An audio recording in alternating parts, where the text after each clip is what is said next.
ইন্দোনেশিয়ায় একটি অজগরের পেট থেকে এক নারীর মরদেহ উদ্ধার করা হয়েছে। ইন্দোনেশিয়ার দক্ষিণ সুলাওয়েসি প্রদেশের কালিম্পং গ্রামে ফরিদা নামের ওই নারী পরিবারের সঙ্গেই থাকতেন। বাড়ির পাশ থেকেই সাপটি নারীকে গিলে ফেলেছে বলে ধারণা করা হচ্ছে।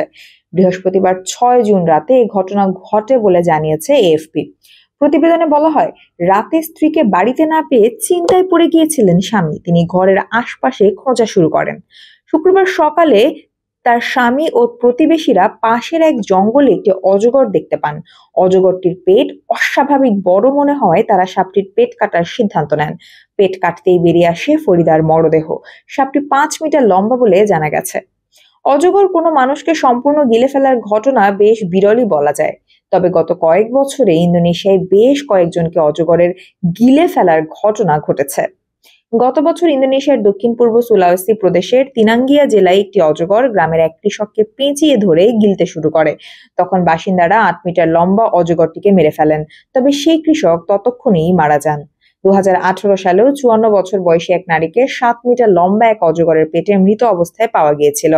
দক্ষিণ পূর্ব সুলাওয়েসি প্রদেশের মুনা শহরে এ ঘটনা ঘটেছিল।